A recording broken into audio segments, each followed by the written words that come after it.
Ქვევრის ღვინის დაყენების უძველესი ქართული ტრადიციული მეთოდი UNESCO-ს მიერ არამატერიალურ კულტურულ მემკვიდრეობად იქნა აღიარებული. Ამასთან დაკავშირებით საზეიმო მიღება გაიმართა. ღონისძიებას საქართველოს სოფლის მეურნეობის სამინისტროს, ღვინის ეროვნული სააგენტოს და მეღვინეობა ხარებას ინიციატივით ჩატარდა. საზეიმო მიღება სახელმწიფო ანსამბლმა ბასიანმა მრავალჟამიერით გახსნა. დამსწრე საზოგადოებას სიტყვით მიემართა პრეზიდენტმა გიორგი მარგველაშვილმა. ტურისტულ კომპლექს გვირაბში გამართული ღონისძიების ფარგლებში მოეწყობათ ცნობილი ქართველი რეჟისორის მერაბ კოჩაშვილის დოკუმენტური ფილმის ჩვენებაც, რომელიც ქართული ქვევრის ღვინის წარმოებას ეძღვნება. ღონისძიებას მთავრობასა და დიპლომატიური კორპუსის წარმომადგენლებიც ესწრებოდნენ.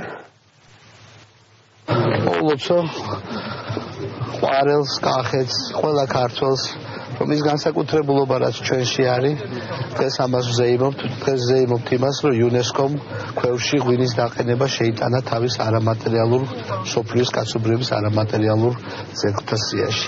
ეს არის ჩვენთვის ძალიან სასიხარულო. დღეს გაიმართა ქართული ქვევრის ღვინის სადმე მიწვნილი საზეიმო ღონისძიება.